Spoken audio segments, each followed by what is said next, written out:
first of all, congratulations on this film. I love the song that's in this movie. I think it's brilliant. It's brilliant. But a lot of films that have females in them, or women in them, they usually pit them against each other. And this film is all about sisterhood, and I love that message. So can you talk to me about the bond of sisterhood that this movie brings?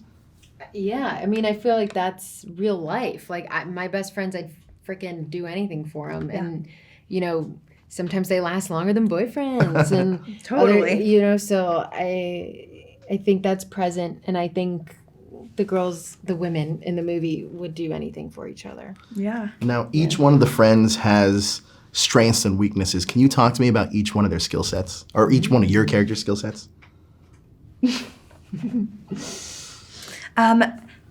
Yeah, I'll say about, maybe I'll pick two characters. Like Lily's character, Marty, I agree with you. Like, she is the mediator. She's the calm, she's the calm within the panic. Sure. And the emotion. Like, she thinks logically, which is really great. And she's the mediator of the friend group.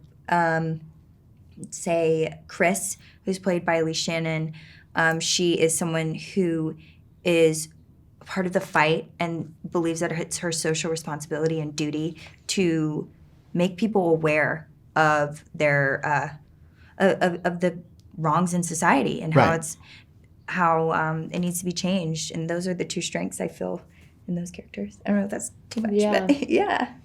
I do. I think it's interesting because I think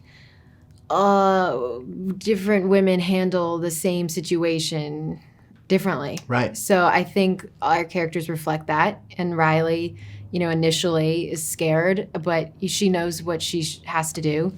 And then it's interesting to see kind of Chris go from being very, very active in, what she believes to then kind of being like, dude, we shouldn't do this. Right. So it's cool. I don't know.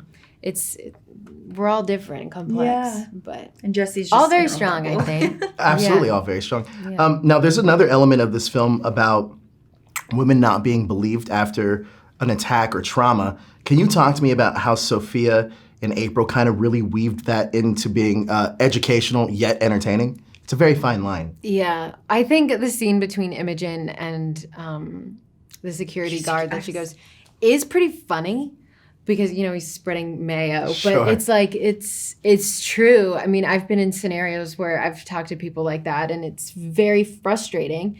But I think there is an element of humor to it. Right.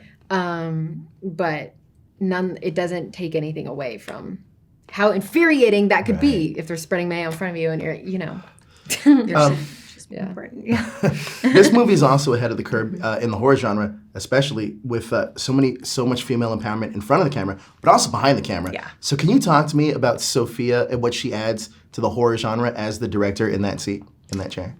I think she makes it more than just a horror film. Sure. I think the horror aspect of the film is an artistic and creative way to validate and express the horrors that women feel every day. Right. And I think Sophia does that in just her existence and her intellect, her experience as an actress, and creating this realistic, not casual, but modern day with depth, right, without it being so forced and in your face. Right.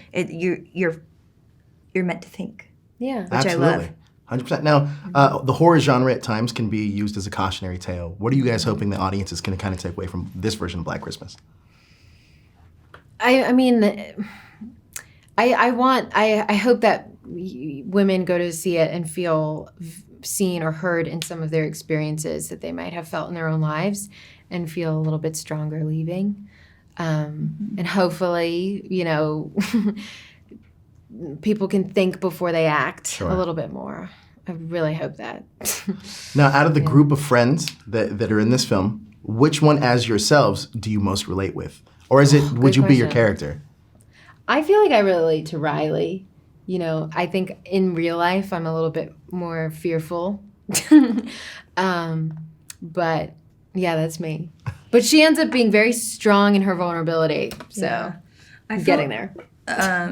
I feel that. I feel like, honestly, a mix of Chris and Riley. True. Okay.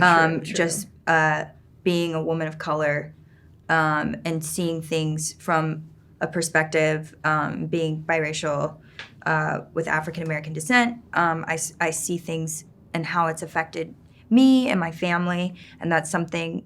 And I'm also very passionate about rights for people on the LGBTQ community, and so that's something that I'm very passionate about. But I also feel incredibly vulnerable and have battled with feeling like a victim in a circumstance and not being able to speak out or be believed or heard, or my perspective not being able to be understood. I wish I could be like Marty and be like balanced. Right. I'm either like, ah, or ah. Yeah.